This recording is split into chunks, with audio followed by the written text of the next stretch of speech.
A young mother falls into a coma after a devastating car accident. While she is unconscious and unable to speak or move, her overbearing and controlling mother-in-law secretly steals her newborn. Subscribe and tell us where you're watching this video from.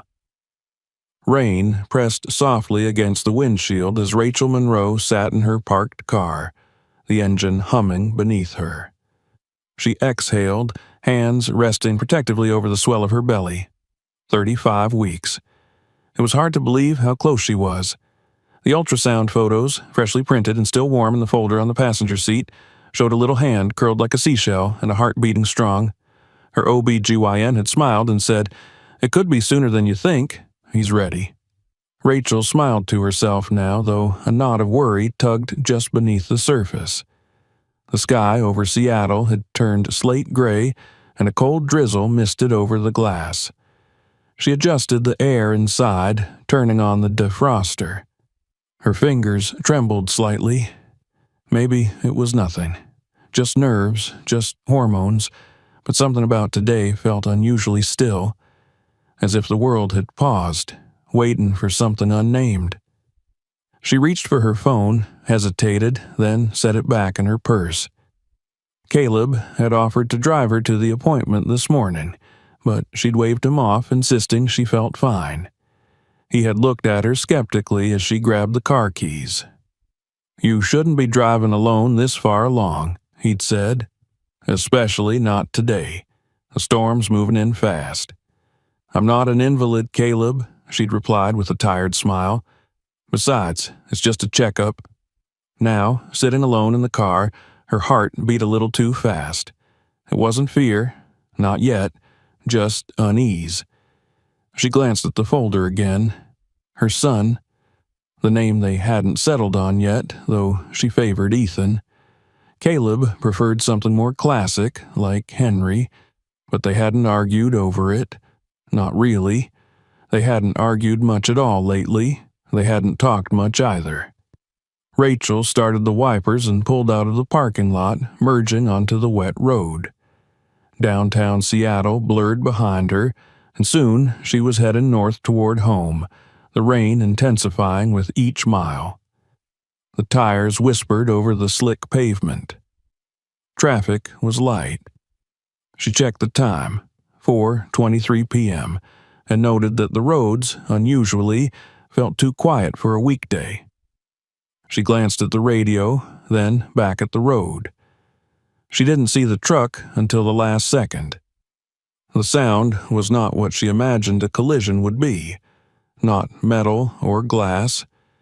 It was more like the cracking of bone underwater, a dense rupture that came from everywhere at once.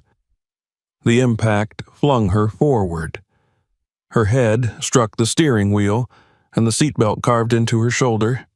A scream caught in her throat. Her abdomen clenched violently. The world spun sideways.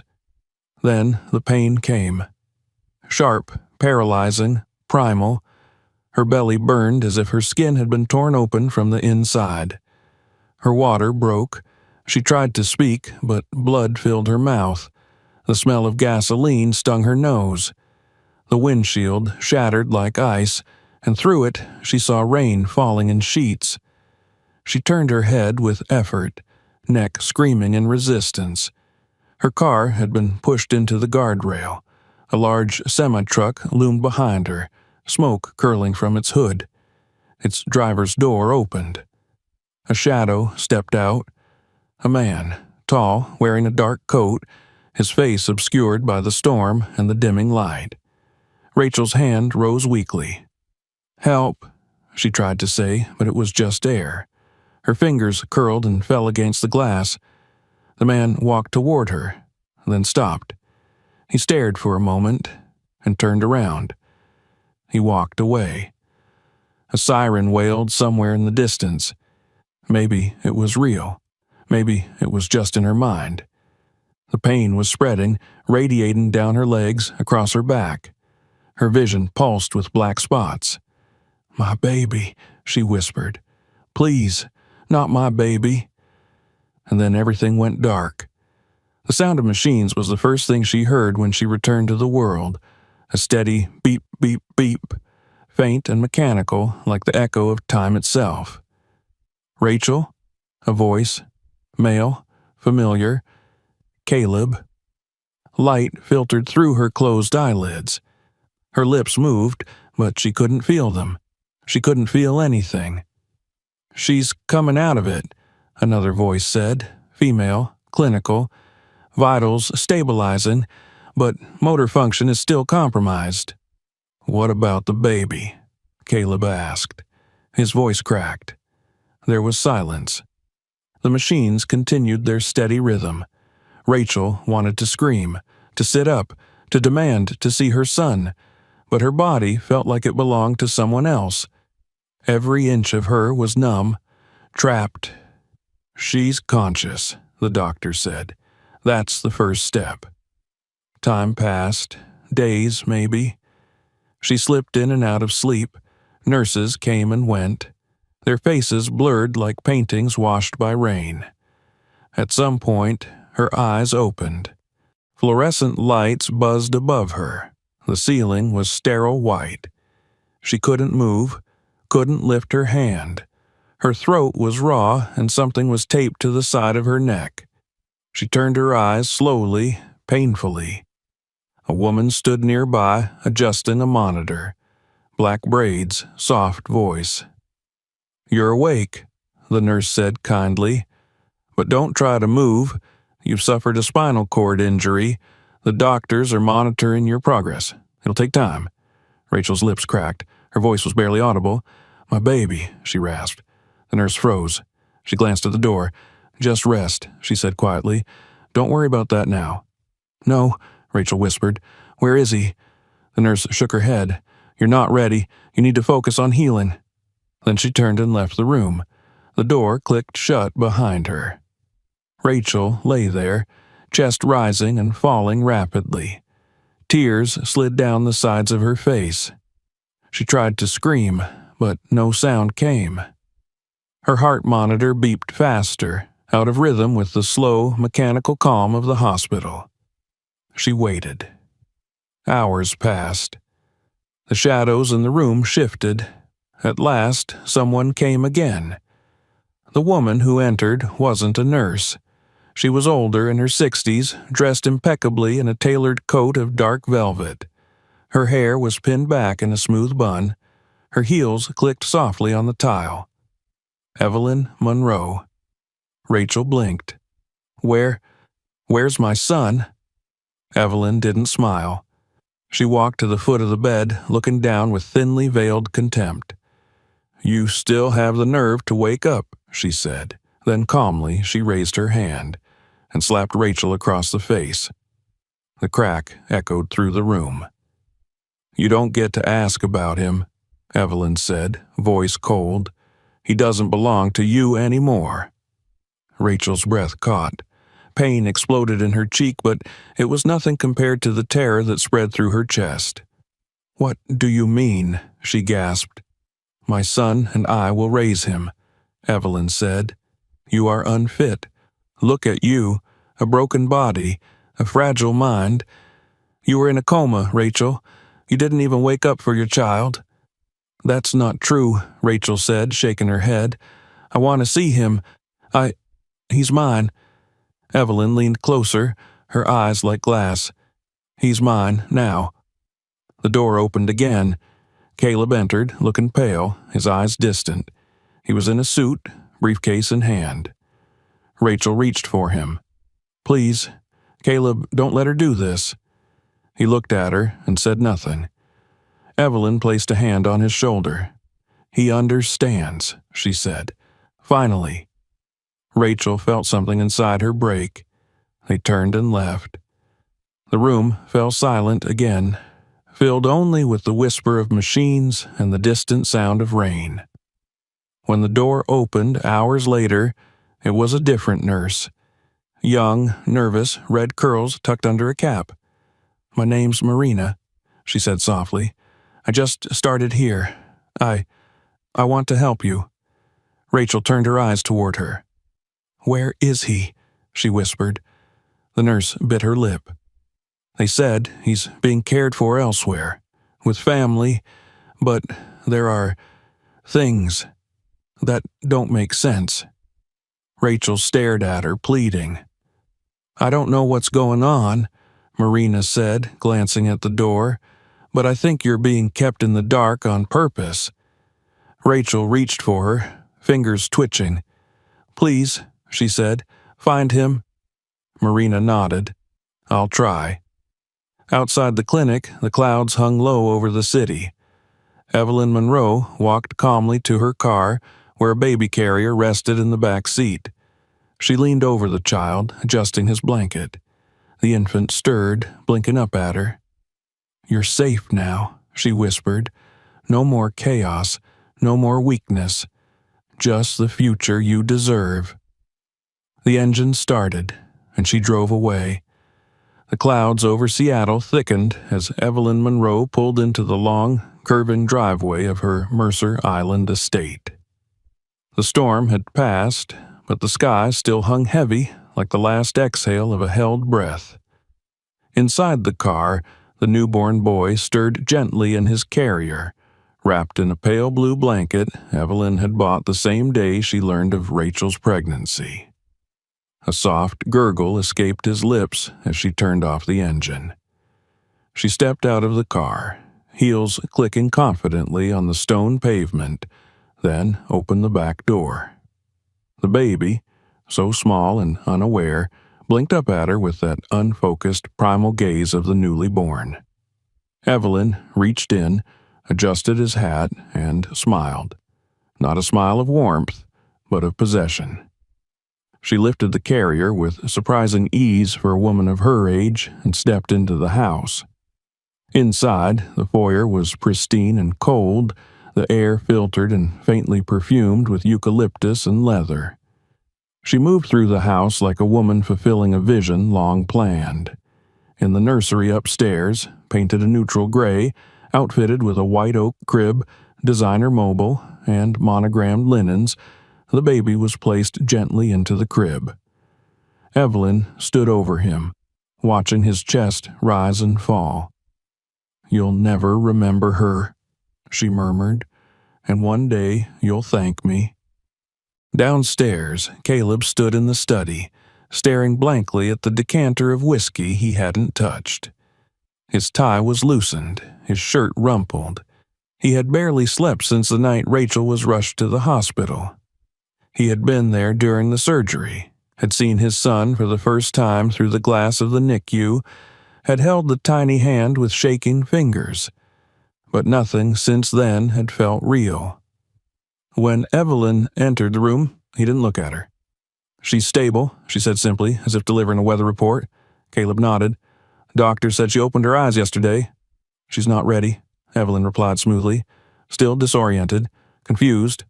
She asked about him, Caleb murmured. Evelyn poured herself a glass of water and sat down in the leather chair across from him. Of course she did, that's natural. But let's not forget what the doctor's report said.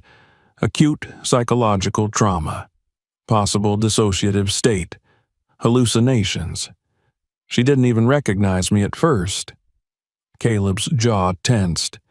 I was there. She said my name. She's not well, Caleb. Evelyn's voice was quiet, measured. She hasn't been well for a long time.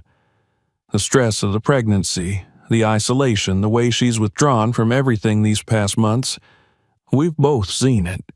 She can't care for a child. Not now, maybe not ever. He turned away from her, looking out the window toward the darkening sky. I don't know, he said softly. I don't know anymore. Evelyn stood and placed a hand gently on his shoulder. That's why I'm here. To help. To make sure he has the stability he needs. I've already spoken to Dr. Holt. He agrees we need to move quickly. Rachel's medical condition gives us every legal reason to request temporary guardianship. Caleb didn't respond. He simply closed his eyes. The next morning, Evelyn drove to the offices of her longtime associate, Raymond Kelser, a retired family court judge who now consulted privately on sensitive cases. Over coffee in his quiet, windowless office, she laid out the situation. "She's medically incapacitated," she explained. "The hospital's own physician supports a finding of temporary incompetence. I have the documentation." Raymond studied the papers she placed before him. Rachel's discharge summary, the signed psychiatric evaluation, the consent forms Caleb had initialed. "You've done your homework," he said. Evelyn smiled. "I always do." "And you want full custody?" "Temporary, for now, but yes, in time, permanent." Caleb will co-sign. He's too emotionally shaken to take full responsibility, but he agrees this is for the best. Raymond tapped his pen against the file. "You'll want to file for emergency guardianship first. If you want it to stick, I'd suggest additional psychiatric evaluations, preferably from someone reputable but cooperative." "I have someone in mind," Evelyn said calmly. "Dr. Karen Bellamy. She owed me a favor after that ethics hearing last year." Raymond raised an eyebrow but didn't comment. "You're confident she'll comply?" "She always has." That afternoon, Dr. Bellamy visited the clinic. Rachel was drowsy, disoriented, and still heavily medicated. The doctor asked questions in a soothing voice, but Rachel's replies were slow, garbled, and sometimes incomplete. She could hardly hold a pencil, let alone advocate for herself. She asked about her son, Marina told Dr. Bellamy in the hallway. Dr. Bellamy smiled. "That's to be expected." "She seems more aware than you think," Marina added, hesitant. The doctor turned sharply. "Let me do my job, Nurse Vega." The report was signed before sunset. Diagnosis: impaired cognitive function due to trauma and pharmacological sedation. Recommendation: continued observation, restricted external contact, and suspension of maternal rights pending recovery. Meanwhile, Marina returned to Rachel's room, her mind racing. Something felt wrong. She had only been at the clinic a week, but already she'd seen 2 other patients who seemed too aware for their labels. And now this young mother, half paralyzed, begging with her eyes for her child. Rachel stared at her as she entered. "Did she say?" Rachel managed, her voice a dry rasp. Marina shook her head. "They're saying you're not well enough yet." Rachel tried to lift her hand, but it barely moved. Her eyes filled with tears. Marina leaned closer. "I'll find out more," she whispered. "I'll try." Later that night, Marina accessed the clinic's restricted files through a nurse's terminal. It wasn't hard. No one had changed the administrator password in months. She searched Rachel's name and found a sealed guardianship order pending. Filed by Evelyn Monroe. Witnessed by Caleb Monroe. Attached was a signed consent form, giving temporary custody of Ethan Monroe to Evelyn, effective immediately. The date on the document was 3 days after the accident.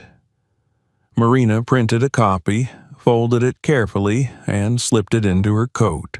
Across the city, in a penthouse conference room overlooking the Puget Sound, Evelyn sipped tea as she reviewed a draft of the guardianship petition with her attorney. "She'll challenge it eventually," the lawyer said, "but we'll be prepared." "She won't be capable of mounting a legal challenge for months," Evelyn replied, "and by then the child will be fully integrated here. The courts will prioritize continuity." The lawyer nodded. "What about Caleb?" "He'll do as he's told. He always has." 3 days later, Rachel was transferred from the high-dependency unit to a long-term recovery room. The move was quiet, without ceremony. Marina was the only one to greet her. The room was small, sterile, with a single window facing the back alley. No flowers, no cards, no trace of a newborn son. Marina came in during the night shift, her face pale with worry. "I need to show you something," she whispered. She unfolded the printed guardianship form and laid it gently on the bed tray. Rachel stared at the paper, then at Marina, then back again. Her lips parted in disbelief. "No?" "I don't know how they got it through so fast," Marina said, "but it's legal. Your husband signed. Evelyn has custody." Rachel's entire body began to shake. The heart monitor beeped erratically. She gasped for breath. Marina gripped her hand. "Breathe. Please breathe." Through tears, Rachel choked out a single word. "Why?" And Marina, eyes glistening, had no answer. A nurse entered suddenly, alerted by the monitor. She saw the papers on the tray and snatched them up. "You're not allowed to have this," she snapped. "It was a mistake," Marina said quickly. "I found it in the wrong file." The nurse glared at her. "We'll see about that." As she left, Marina turned back to Rachel. "I'll try to fix this," she whispered. "I swear to you, you're not alone." Rachel stared at the door long after she was gone. Outside, the wind howled softly through the alleyway, and the city lights flickered under the clouds. Ethan Monroe slept in a nursery of privilege, wrapped in monogrammed blankets, beneath the painted stars of a ceiling his mother had never seen. The following morning began in silence, the kind that had settled over Rachel Monroe's hospital room like fog, thick, inescapable, and unnerving. Machines hummed, monitors blinked, and the light from the narrow window remained dull, gray, and reluctant. Rachel lay motionless on the bed, her body covered by a thin blanket that offered no comfort, her legs numb and useless beneath it. Her right hand twitched weakly every few minutes, the only movement her body could afford without searing pain. Her head throbbed with a low, pulsating ache, but it was nothing compared to the deeper pain, the vast, hollow emptiness in her chest. Her baby was gone. Not in the way mothers lose their children to illness or fate or tragic circumstance, but stolen, taken from her while she was too broken to protest, too sedated to scream. Her child, the boy she had felt grow inside her for 35 weeks, had been stripped from her arms before she ever had the chance to hold him. She had not cried yet. The body, she suspected, knew when crying was futile. It saved the tears for when there was a reason, for when sorrow could at least be accompanied by some action, some result. But now, no such relief existed. She was imprisoned in her own body, confined to a bed, denied even the knowledge of where her son had been taken. Only Marina, the young nurse with earnest eyes, had dared to break the curtain of secrecy. Only Marina had shown her the truth, a printed document, a guardianship order, with her husband's name at the bottom. Rachel's mind replayed that moment over and over, like a warped film reel. The flick of the paper as it was unfolded, the crinkling sound as Marina laid it on the tray, the trembling of her own fingers when she tried to touch it. Caleb had signed away their son. And Evelyn had orchestrated it all with ruthless efficiency, hiding behind sympathy and civility, like a spider waiting for a moment of weakness. The door creaked open. Rachel turned her eyes slowly, expecting another nurse with a chart and a tight-lipped smile. Instead, Marina slipped inside, her red curls pulled into a ponytail, her face unusually pale. "I only have a few minutes," she whispered, pulling the curtain closed behind her. "They've moved me to a different wing. I'm not supposed to be on this floor anymore." Rachel's heart jumped. "Why?" she asked, the word barely escaping her lips. "They said there was a personnel realignment, but I think they know I showed you the file." Marina glanced around. Someone must have told them. Rachel blinked, trying to push herself up. Her arms trembled under the effort and she collapsed back into the pillows, breathless. "You have to be careful," she said slowly. Don't lose your job." "I already have one foot out the door," Marina replied, her voice tight. "I don't care. I've seen enough here. You're not the only patient they've silenced. But what they're doing to you is worse. It's criminal." Rachel nodded weakly. "Where is he?" Marina hesitated. "They won't tell me anything directly, but I overheard Evelyn Monroe on the phone yesterday. She said something about pediatrician appointments and enrolling him in a private infant wellness program on the east side. That's a wealthy part of town. I think he's with her." Rachel's lips trembled.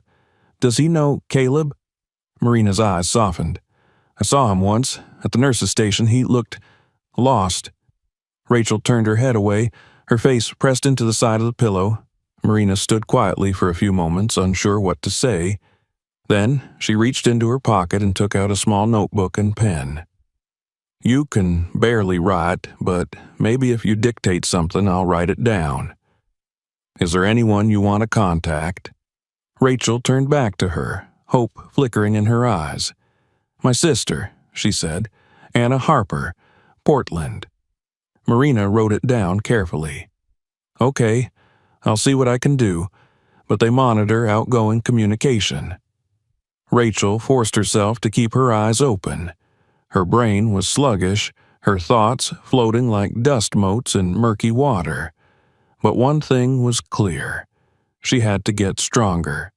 She had to get out. That night, she began to move her fingers deliberately for the first time. She willed her right hand to squeeze the bed rail. It responded sluggishly, but responded. Her left leg, though numb, began to tingle when she shifted her weight. Each effort cost her hours of breath and stillness, but it was a beginning. A rebellion in inches. The following morning, Marina didn't come. Rachel waited, watching the door, but no familiar red curls appeared. Instead, a new nurse named Darlene came in, brisk and impersonal. She adjusted the IV, checked the monitors, and left without a word about Ethan. The silence around the baby was growing louder, as though the entire facility had agreed to erase him from Rachel's narrative. Days passed. Therapy sessions began. Slow, methodical, humiliating. She was wheeled into a sterile room where a physical therapist named Ken worked with her, moving her limbs, stimulating nerves, encouraging tiny movements. At first, she hated him, hated his cheerfulness, his relentless optimism. But as her body began to respond, Rachel realized he was the only one treating her like a person and not a problem. Each night, alone in her room, she whispered her son's name, Ethan, over and over. As if by speaking it, she could summon him. She imagined the curve of his cheek, the softness of his skin. She imagined the sound of his breath as he slept, the tiny sighs babies made in the middle of dreams. She imagined pressing her lips to the crown of his head and telling him he was safe, that she would never let anyone take him again. But morning always came without him. On the 12th day after Marina's disappearance, a visitor came. Not Caleb, not Anna, but a tall, narrow man in a gray suit who introduced himself as Dr. Roland Baxter, an independent psychiatric consultant. "I've been asked to conduct a follow-up assessment," he said, flipping open a leather folder. "Standard protocol after prolonged sedation and traumatic injury." Rachel regarded him warily. "I didn't request an assessment." He smiled thinly. "Of course not. This is administrative, routine." He asked her questions. Simple at first, name, date, current president, then more subtle. Did she ever feel unsafe? Had she experienced moments of confusion? Did she remember what happened during the accident? Did she harbor any feelings of guilt about the trauma? Rachel answered slowly, cautiously. Every word was a calculation. She could feel the trap in his questions, the way he led her toward admissions she didn't want to make. "No," she said finally. "I'm not confused. I remember everything, and I want to know why I haven't seen my child." Dr. Baxter looked up from his notes. "Your child is in good hands." "That's not an answer," Rachel snapped, her voice stronger than she'd expected. He closed his folder. "This has been helpful," he said. "I'll file my report." As soon as he left, Rachel's fingers twitched with rage. The next morning, a newspaper was left on the tray beside her breakfast. She hadn't received reading material in weeks. Puzzled, she pulled it closer and unfolded it with shaking hands. One article had been circled in red pen. "Mothers Without Rights, a Hidden Epidemic in Private Clinics." Rachel's eyes widened. The byline read, "Jordan Price, Seattle Weekly." She read every word. The article described a rising number of women being declared unfit while recovering from birth-related trauma. Many were sedated, isolated, and declared incompetent by private psychiatric consultants with ties to family court attorneys or private guardians. The article did not mention her name, but it might as well have. At the bottom, someone had handwritten a note. "You are not alone. We're looking into it. Hold on. JP." Her heart pounded. The message could only have come from Marina. She looked up, tears pricking her eyes. Her fingers gripped the edge of the tray. For the first time in weeks, Rachel felt the faintest ember of power return to her. That night, during a therapy session, she asked Ken how long it might be before she could walk again. He paused. "It's hard to say, but I've seen people come back from worse." She nodded. "Then let's start." Outside her room, rain fell again, a soft, steady rhythm against the window, but Rachel Monroe no longer heard silence. She heard the sound of resistance beginning. The next morning began with a fire in Rachel's limbs. Not literal fire, something more elemental. A surge beneath her skin, a pulse in her spine, the silent scream of muscles that had long been still. For weeks she had lain flat, a prisoner of her own healing body, watching her life unfold in the hands of strangers. But now something had shifted. The newspaper article, the red circle, the hidden message, "You are not alone," had planted something inside her. A seed of resistance. It wasn't hope, not yet. It was rage, and it was enough. The physical therapy room had the sterile chill of a place unused to joy. Everything was white and metal, the scent of bleach clinging to the floor. Rachel was wheeled in by a silent orderly and left at the edge of the exercise mats like forgotten luggage.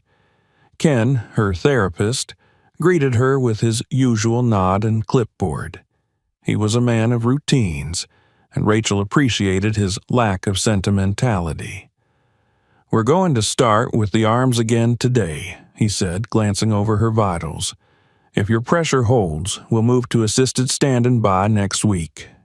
"No," Rachel said quietly. "Today." Ken raised an eyebrow. "You want to stand today?" "I need to," she said. Her hands gripped the armrests of the chair, knuckles white. "Start with the legs." He hesitated, then nodded. "All right. But I want to be clear, this will hurt." "Good." It did. As he moved her legs, stimulating the nerves, urging blood flow back into long idle tissue, Rachel gritted her teeth against the pain.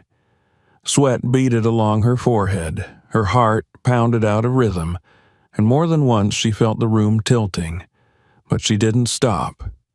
She held on, breath by breath, until her body, slowly, stubbornly, responded.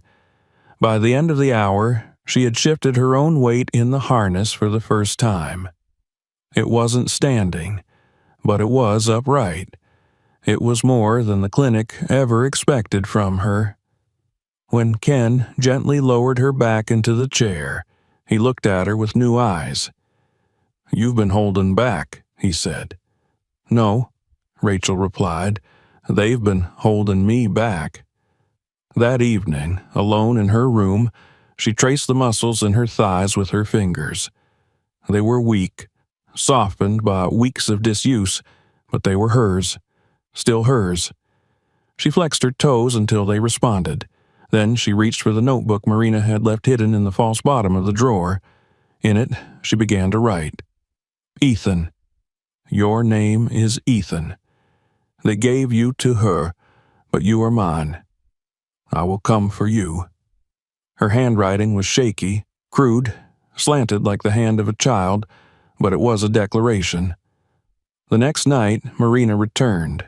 She came late, after shift change, her face partially hidden beneath a scarf. She slipped through the door and closed it behind her, locking it from the inside. Her presence filled the small room like a breath of cold air. "I can't stay long," she said, whispering. "They're watching me. My badge was deactivated this morning. I had to borrow another nurse's code just to get in." "Why risk it?" Rachel asked. "Because I can't let them do this to you."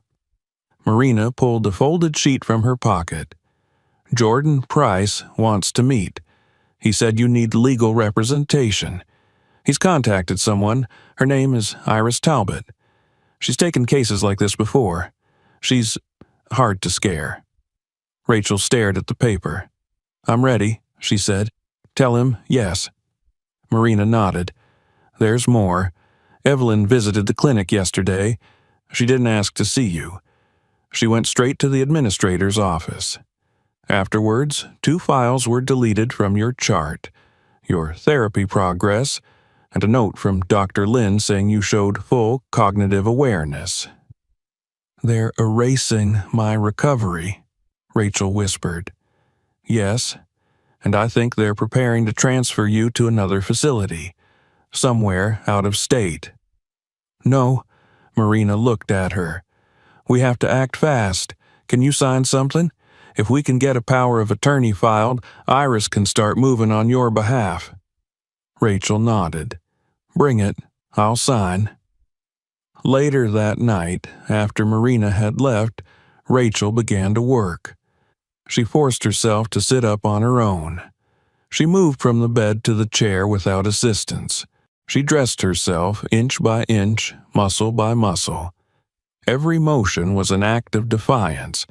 She was no longer the woman they thought they could silence. Days passed. Each one brought more pain, but also more strength. Her sessions with Ken grew longer. By the end of the week, she was standing with a walker. Not steadily, not gracefully, but upright. Her face flushed with effort. Her arms shook with the weight of her own body, but her eyes gleamed. When Caleb arrived unannounced, she was standing. He entered the room without knocking, carrying a small duffel bag. His face was drawn, thinner than she remembered, his eyes red-rimmed. "Rachel," he said. She didn't speak. She let him see her first, upright, sweat on her brow, hair pulled back tightly, every inch of her standing for itself. He stood frozen in the doorway. "I didn't think you'd," he began. "Walk again?"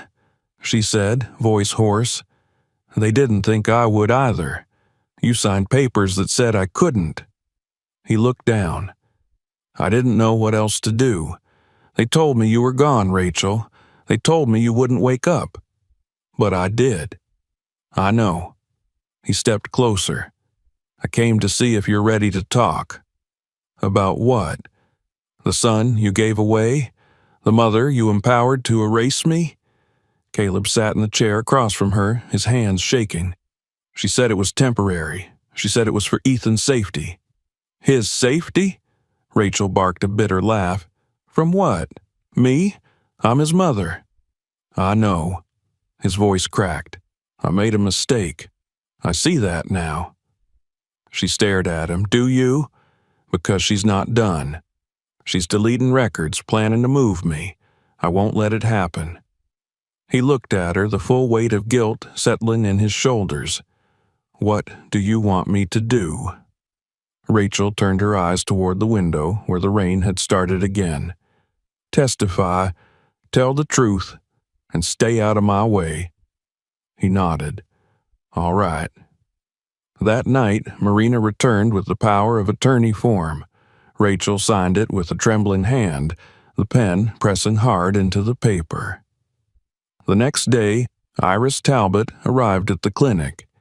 She was in her late 40s, with dark hair tied back in a braid and a leather briefcase worn from years of battle. She didn't waste time on introductions. She entered Rachel's room like a general surveying a battlefield. "You're stronger than they wanted you to be," she said. "I'm not strong yet," Rachel replied, "but I'm not broken anymore." Iris sat down and opened the file. "Jordan's article helped, but we need more. Evidence, witnesses, financial trails, and above all, speed. Evelyn's filing for permanent guardianship next week. If she gets it, it will be 10 times harder to undo." "She doesn't love him," Rachel said. "She wants control." "I believe you, but courts need more than belief." Iris closed the folder. "I need names. Doctors, nurses, anyone who saw what was done to you. Marina, Dr. Lynn, Caleb. Then we'll start there." That night, Rachel took her first unaided steps down the hallway. She held the rail with both hands, her legs trembling beneath her, each step a small earthquake in her muscles. Nurses passed her, staring. Some with surprise, some with annoyance, one with fear. She didn't care. She walked. To them, she had been a file, a diagnosis, a liability. Now she was a problem. Back in her room, she collapsed into the chair and looked out the window. Somewhere out there, her son slept under a roof that wasn't hers. Somewhere out there, Evelyn Monroe was preparing to erase her from history. But Rachel Monroe was no longer asleep, and her body had begun to rise. It was a cloudy Wednesday when Rachel was wheeled into the courthouse for the first time. The air outside was cool with a faint edge of spring, and she could smell the distant trace of wet pine from the city's trees, still heavy from the morning's rain. Her attorney, Iris Talbot, walked beside her, speaking softly, going over what to expect, though Rachel already knew.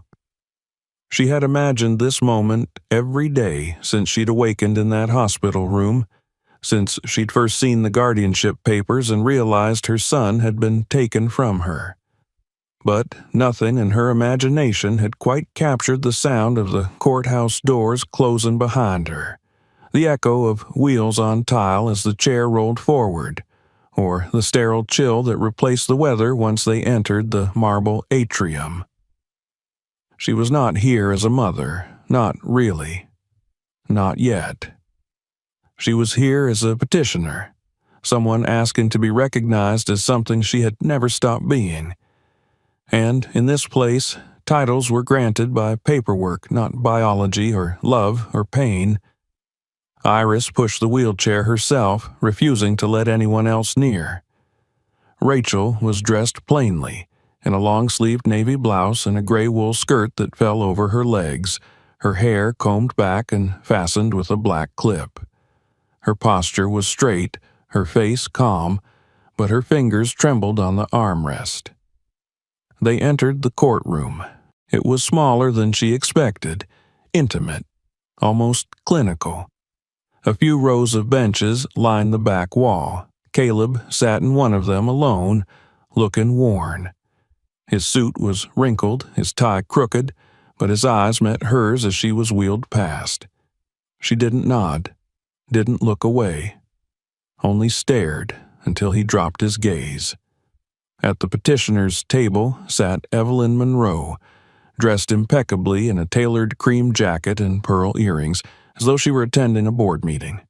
Beside her were two attorneys, Preston Vale and Naomi Kern, both from a high-powered family law firm out of Los Angeles. Evelyn didn't look at Rachel. She was reviewing a file, making notations in the margins with a gold pen. The judge entered and the room stood, except Rachel, who remained seated in her chair, her spine erect. "Be seated," Judge Cynthia Raleigh said. She was a woman in her early 60s with silver hair pulled tightly into a bun and eyes that scanned the room with surgical precision.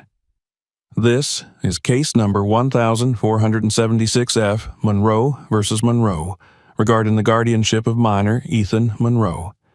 Petitioner, Evelyn Monroe. Respondent, Rachel Monroe." Rachel kept her expression neutral as the names were read aloud. Her title wasn't Mother, not here, just Respondent.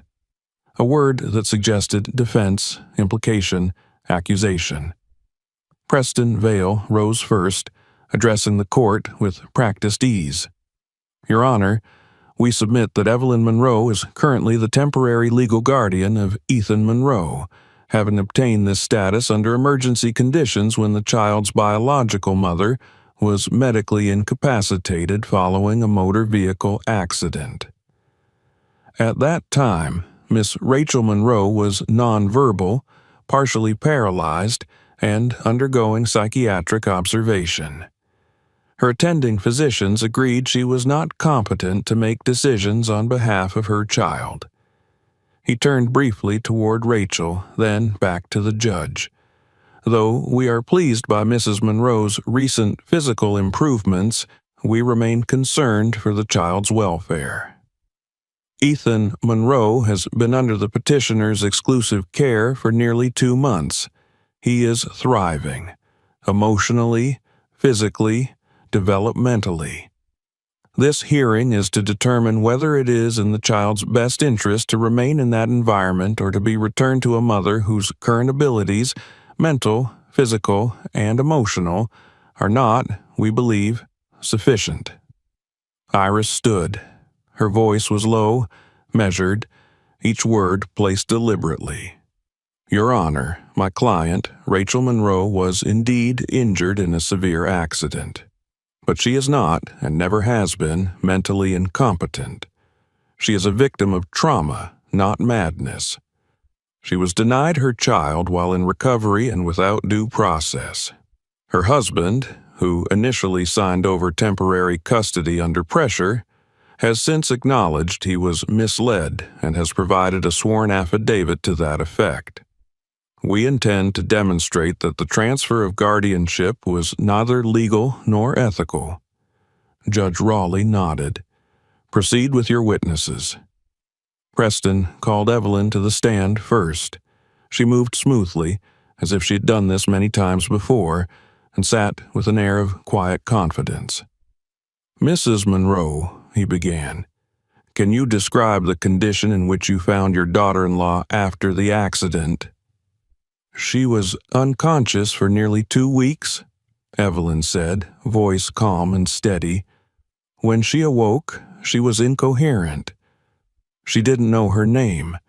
She couldn't speak. Her limbs were barely responsive. The doctors feared she might have permanent brain damage." "And what steps did you take in response to that information?" "I petitioned for temporary guardianship to ensure Ethan had a stable, loving environment to come home to.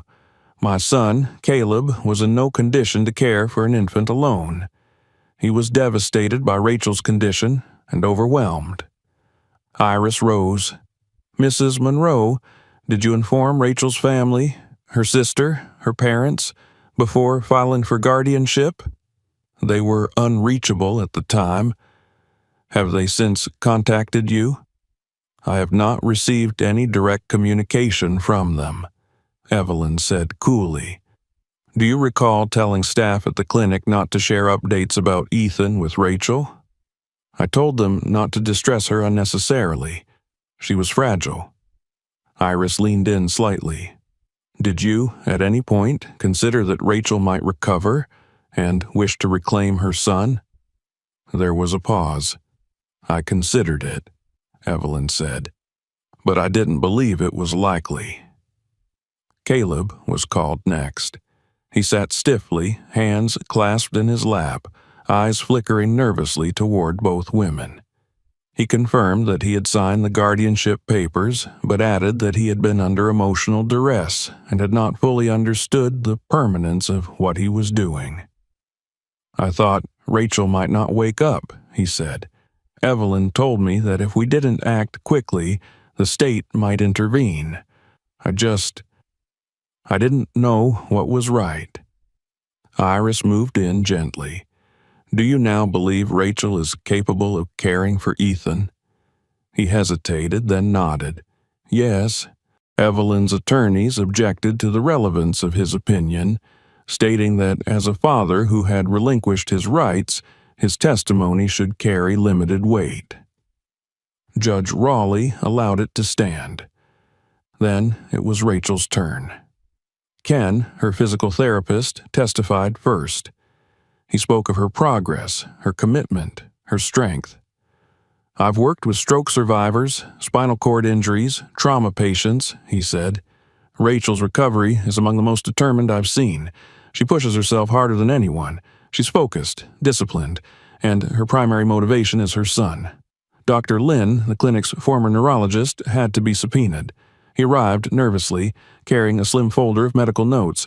Under oath, he acknowledged that Rachel had shown early signs of recovery, more than had been reflected in her official record. He admitted that some of his progress notes had been deleted from her chart, though he claimed not to know by whom. "I was told it was an administrative error," he said. Iris called Marina last. The young nurse entered the courtroom with shaking hands but a straight back. She told the court how Rachel had asked about her child almost immediately after waking, how her access to information had been restricted, how Evelyn had visited the facility multiple times, instructing staff to limit Rachel's exposure to distressing stimuli, including news of her own son. "She never stopped asking," Marina said. "She was never confused. She was desperate. They treated her like a problem to manage, not a mother to support." Then Rachel was called to the stand. The bailiff helped her into a chair beside the witness box. Her hands trembled slightly, but her voice did not. "I carried Ethan for 35 weeks, she said. "I was there for every appointment, every ultrasound. I talked to him every night before I slept.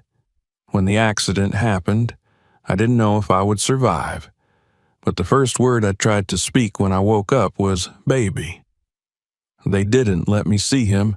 They told me I wasn't ready, that I didn't need to know." Her eyes turned toward Evelyn. "I didn't lose him. He was taken." Preston rose slowly. "Mrs. Monroe," he said, "isn't it true that you suffered from anxiety during your pregnancy?" "I had morning sickness," she said, "and I was tired. That's not anxiety." "Were you ever treated for depression?" "No." "Do you believe you are currently physically capable of caring for a newborn?" "Not alone," she admitted, "but I don't plan to be alone. I have a support system, friends, a lawyer, a therapist, and I've been through hell to see my son again. That has to count for something." The courtroom fell quiet. Judge Raleigh reviewed the files for a long time before speaking. "I will issue a ruling within 5 days," she said. "Until then, temporary guardianship remains with the petitioner." Rachel's body sagged slightly in the chair. The session adjourned. As she was wheeled out, Caleb followed. "I'm sorry," he said, voice tight. "I know it's not enough." "No," Rachel said, staring ahead. "It's not." Outside, the wind stirred the bare trees, and the gray sky hung like a verdict. 5 more days. She would wait, but she would not surrender. 5 days passed not like a countdown, but like a sentence. Rachel lay awake most night, staring at the ceiling of her temporary apartment above Iris's office. It had no baby crib, no lullaby sounds, no scent of powder or warmth of midnight feedings. It smelled faintly of printer ink and dust and the subtle perfume Iris wore, lavender and citrus and something oddly grounding. There was a couch, a bed with a stiff mattress, and a kitchenette where Emily, Rachel's friend from college and now her unexpected savior, made soup and sandwiches between research calls. The ruling had not yet come. Judge Raleigh's delay, couched in a formal statement about reviewing all submitted materials and ensuring an impartial decision, was interpreted differently by each person on Rachel's side. To Iris, it meant the judge was being meticulous. To Emily, it meant the court was afraid. To Rachel, it meant nothing except more hours of separation. Ethan was still gone. He was with Evelyn, still breathing air perfumed with white lilies and expensive floor polish in a home he didn't know was not his own. Rachel had not seen him, not even a photo since before the trial, not since Caleb had shown her one, awkwardly, on his phone, days before the hearing. The baby had looked different.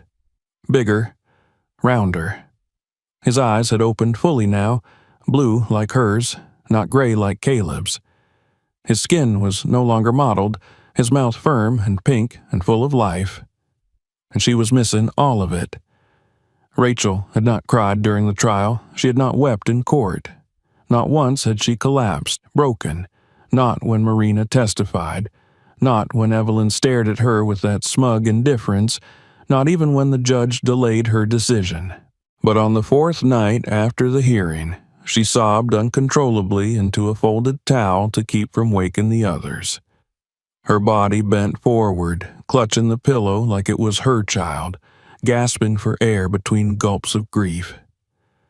Iris found her that way and said nothing, only sat beside her and placed a hand gently on her back. "You don't have to be strong every second," Iris had murmured. "I do," Rachel whispered. "If I'm not, they'll say I'm unstable." "You're human, Rachel. That's not the same as unfit." Rachel said nothing after that, but the next morning she rose earlier than usual, dressed herself, and spent an extra hour with Ken, who had agreed to continue her therapy outside the clinic. She took every step as if it were a vote. As if walking, balancing, lifting herself unaided was proof not only of her will, but of her right. On the fifth day, the ruling came, and it was not what they hoped for. Judge Raleigh had issued a written decision. Temporary guardianship was to remain with Evelyn Monroe, citing stability and continuity of care as overriding factors.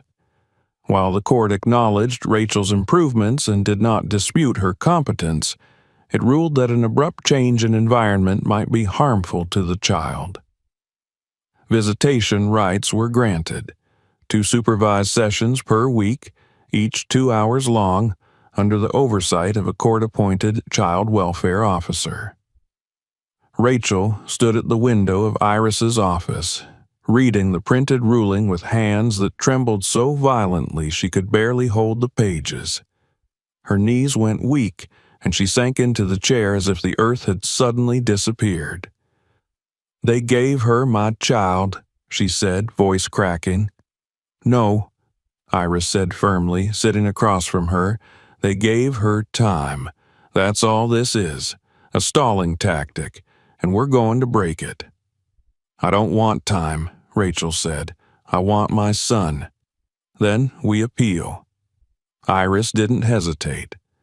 That same day, they filed an emergency motion to appeal the ruling, citing suppression of evidence and material manipulation of medical records.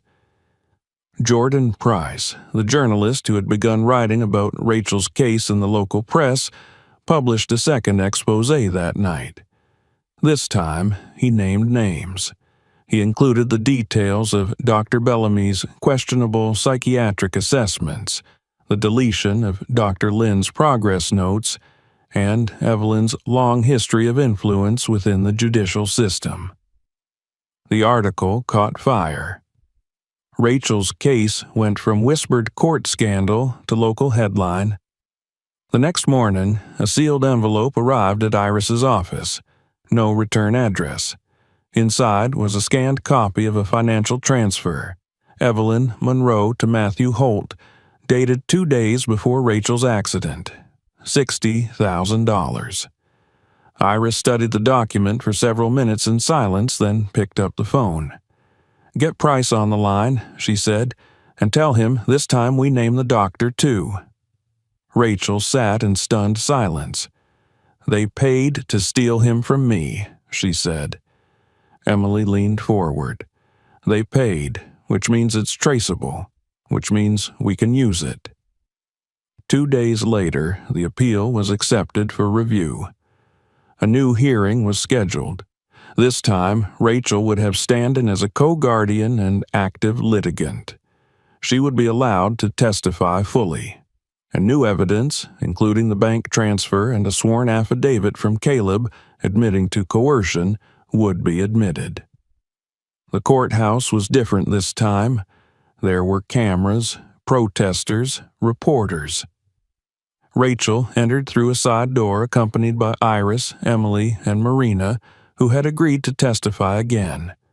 This time, she was not just a nurse. She was a witness to a crime. Evelyn arrived with her attorneys, walking with slow confidence through the crowd, sunglasses shielding her eyes. Caleb followed at a distance. He no longer looked like a man unsure of his loyalties. He looked ashamed. The courtroom was nearly full. The judge presiding over the appeal was not Raleigh, but Judge Alicia Martin, a younger, more progressive jurist with a reputation for transparency and unpredictability. She called the session to order and addressed both sides with a steady voice. "This court is aware of the public attention this case has garnered," she said, "but our only concern here is the law, the evidence, and the best interests of the child. Let's proceed." Iris began by entering the financial documents into the record. Then came the audio recording, sent anonymously, of Evelyn's conversation with Dr. Holt. "I don't care if she wakes up or not," Evelyn's voice said, clear and cold. "I just need that baby out of her and into my hands. She's not stable, never has been. I'm prepared to make this worth your time." Gasps rippled through the courtroom. Rachel's hands clenched in her lap. Caleb closed his eyes. Judge Martin turned to Preston Vale. "Mr. Vale, would your client like to respond?" Preston looked at Evelyn, who remained expressionless. "My client denies any wrongdoing. We will challenge the authenticity of the recording." Judge Martin nodded. "So noted. Proceed." Then came Marina's testimony. This time she didn't tremble. She stood tall and spoke clearly. Rachel Monroe was aware. She was coherent. She asked about her baby every day, and the staff was instructed to withhold information. Her progress reports were altered. Her assessments were manipulated. And every time she showed improvement, someone made sure it was erased. Rachel followed her with a statement of her own, this time not from the witness box but from her wheelchair placed directly before the bench. Her voice was steady but not cold. It was quiet and deliberate, filled with the weight of weeks of silence, months of pain. "I did everything right," she said. "I went to every appointment. I took care of my body. I prepared our home. I talked to my son every night. I planned for his life. And then I woke up in a hospital room where no one would say his name. They said I was confused, that I was broken. But I was not broken. I was grieving. Grieving the life that had been taken from me in the name of order and wealth and control. I'm not asking for pity. I'm not asking for anything I didn't earn. I'm asking to be allowed to be my son's mother." When she finished, the courtroom was silent. Evelyn did not testify. Her attorneys declined to call witnesses. When Judge Martin adjourned, she promised a decision within 72 hours. no more. As they exited the courthouse, Rachel was surrounded by a small crowd, supporters, strangers who had followed her story, women who had come to say they believed her. One placed a hand on her shoulder and simply said, "For all of us." That night, Iris received a call from Caleb. His voice was flat. "She's planning to leave the state," he said. "Miami. She already has tickets." "She won't make it," Iris replied. "Not now." "She'll try." "Then tell the court." "I already did." The next morning, Judge Martin's ruling was posted online and faxed to both legal teams. The court nullified the guardianship. Custody was returned to Rachel Monroe in full. Evelyn Monroe was ordered to surrender the child within 24 hours. A formal investigation into her actions was opened immediately. Rachel stood at the window in Iris's office, tears running silently down her face as she watched the sunrise. Ethan was coming home. He would not remember the courtroom. He would not know what had been stolen, only what had been restored, but she would, and she would never forget. The morning Ethan was returned to her, Rachel awoke before the sun. The world outside was still wrapped in a soft blue haze, and the trees lining the street stood quiet and leafless, their dark branches silhouetted against a pale sky. She sat on the edge of the bed in Iris's guest room, fully dressed before 6, her hands folded in her lap, her heart steady but braced for a tremor that she couldn't yet name. No one had told her exactly when Evelyn would comply with the court's ruling. The judge's order had made it very clear. Ethan was to be delivered to Rachel by 10 o'clock that morning. No delays, no intermediaries. But Evelyn had not spoken to anyone. Her lawyer had offered only a short, tight-lipped confirmation. Rachel half expected to be forced to go fetch him herself, but Iris had insisted she stay put. "He comes to you," she'd said, "not the other way around. That's how justice works now." Justice. The word still felt unfamiliar. After everything, months of lies, silence, humiliation, it seemed impossible that a single decision could return what had been taken so completely. And yet, that was what was happening. Rachel had spent the last 2 days preparing herself not for the return of her son, but for the impossible weight of holding him again. She had dared to imagine the weight of his small body, the scent of him, the sound of his breath. She had dared to imagine singing to him again, bathing him, watching him blink up at her with no memory of what had passed. But she had not allowed herself to believe it. Not until now. Emily arrived a little after 7, carrying a bag of supplies, diapers, blankets, a few soft toys. Her face was bright, but her eyes were glassy with emotion. "Everything's ready," she said, placing the bag by the crib they'd set up beside Rachel's bed. "I got the formula you used to like, and I picked up that white onesie with the tiny stars. You used to love that one." Rachel nodded, unable to speak. She moved to the window, watched the street below. At 9:48, a dark gray car pulled into the curb. Her body froze. Iris came to her side, placed a hand on her shoulder. "I'll go," she said. "You stay here." Rachel didn't move. She watched as Iris walked down the front steps, crossed the sidewalk, and opened the back door of the car. The driver stepped out, an unfamiliar man in a suit. Then Caleb emerged, his face drawn and pale, holding a carrier in both hands. Rachel's knees buckled. Emily caught her gently, guiding her to the chair by the crib. She sat, barely breathing, her fingers curled tightly into the fabric of her pants. Her whole body was buzzing. The sound of the door opening below floated up like something from a dream. Then footsteps on the stairs. the creak of the floorboards, the doorknob turning. Caleb stepped into the room and stopped. The moment held. The baby in the carrier stirred. Caleb looked at Rachel for the first time in weeks, his mouth trembling. He took 2 steps forward and placed the carrier on the floor. Then he knelt beside it and unbuckled the straps. Rachel couldn't move. She watched as he reached in and lifted Ethan into his arms, holding him with an aching tenderness that brought tears to her eyes. Then, slowly, Caleb rose, crossed the space between them, and placed Ethan into her waiting arms. The world stopped.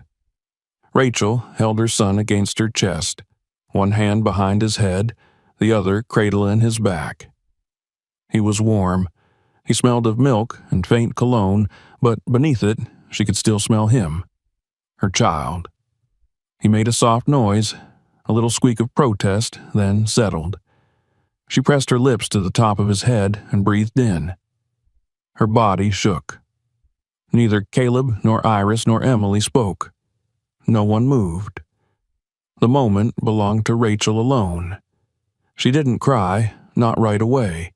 She just sat, her whole body curled around him, rocking slightly, as though trying to remember how to exist in a world where he was real again. Where this wasn't a memory, or a dream, or a hope. After a long while, she looked up at Caleb. "I won't stop you from seeing him," she said quietly, "but you don't get to decide anything else. Not anymore." He nodded. "I know." He didn't stay long. He kissed Ethan's head once, whispered something Rachel didn't catch, then left without looking back. Rachel didn't watch him go. She was too busy counting her son's fingers, tracing the line of his cheek, reacquainting herself with every tiny feature. That afternoon, the house filled with sound. Emily sang softly as she unpacked baby clothes. Iris fielded a dozen media requests, refusing them all. Jordan Price stopped by briefly to check on Rachel, dropping off a printed copy of his latest article, headlined, "Motherhood Restored, the Courtroom Victory That Shook Seattle." Rachel read the article late that night, rocking Ethan in the new chair Emily had found on Craigslist and painted soft green. The words felt distant and strange, like they belonged to someone else. But the photo of her walking out of the courthouse, head held high, Ethan's name on her lips, that felt real.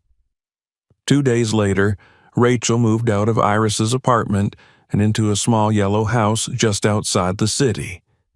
It had a wraparound porch and a backyard with a half-broken swing. Anthony, Emily's cousin and a contractor by trade, helped patch the fence. He brought a crib from his own attic, one his daughter had used years ago. "This place needs a little work," he said, handing her the keys. "But so do all of us." Rachel smiled. The first night in the house, she stood in the doorway of Ethan's room long after he fell asleep. She watched him through the slats of the crib, one hand resting lightly on the edge as if afraid he might vanish. But he didn't. He shifted in his sleep, made a soft, sighing sound, and remained. Weeks passed. Rachel fell into rhythms she had once only imagined. Early mornings, bottle feedings, naps curled together on the couch. Long walks with Ethan bundled against her chest. Therapy continued, though she now moved without a cane. Her body, once brittle and uncertain, had grown steady again, not through grace, but through sheer determination. She joined a mother's group at a local community center, women of all ages and backgrounds, some single, some married, some in situations far more complex than hers. They listened to her story and, in turn, shared their own. One woman asked her how she had not given up. "I almost did," Rachel said honestly, "but he kept me alive, even when he wasn't here." Anthony continued to visit, helping with repairs, always bringing something small, flowers for the windowsill, a wind chime for the porch, new knobs for the kitchen drawers. He never asked for anything. He never tried to define the bond that had formed between them. He simply appeared, quietly, steadily, like a tide. One evening, as they sat on the porch while Ethan napped, Rachel turned to him. "You've never asked about the future," she said. "I figured it's yours to decide." She nodded. "I don't know what I have left to offer." "You just described the strongest woman I've ever met," he said. "That's more than enough." She reached out and took his hand. He laced his fingers with hers without hesitation. Later that night, she wrote a letter, not to Ethan, not to Caleb, not to Evelyn, to herself. "Dear Rachel, if you're reading this in pain, in silence, in fear, don't give up. I know what they did to you. I know what they took. But I also know you. You fight, you climb, you don't fall, and if you do, you rise again. There is a boy who will look at you and see the whole universe. For him, you get back up.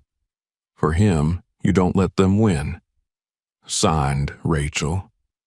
The one who didn't disappear." She framed the letter and hung it beside Ethan's crib next to a photo Jordan had taken of them walking through the garden that first week home. In the photo, she's laughing, holding her son against her chest, his tiny fingers wrapped around her collar. It is not the picture of a courtroom victory. It is not the image of legal triumph. It is something quieter. It is the portrait of a mother returned to herself. That spring, Evelyn Monroe was indicted on charges of fraud, medical coercion, and unlawful interference in a custodial proceeding. She posted bail, but her name no longer carried the weight it once had. Her allies grew scarce. Her attorneys withdrew. She made no public statement. Rachel never heard from her again. By the time summer came, the house was fully alive. The backyard bloomed with wildflowers. Ethan took his first wobbly steps across the porch. Emily brought her guitar over on Sundays, and Anthony built a sandbox beneath the old tree. Laughter replaced silence. Music replaced fear. And one night, as the wind stirred the chimes and the moon rose above the roofline, Rachel stood in the doorway of her home and knew finally what it meant to come back. Not just to a house, but to life. If this story moved you, don't forget to subscribe for more powerful narratives. Watch our other videos for stories that inspire, challenge, and stay with you. And if you believe others should hear this one, share it. Thank you for watching.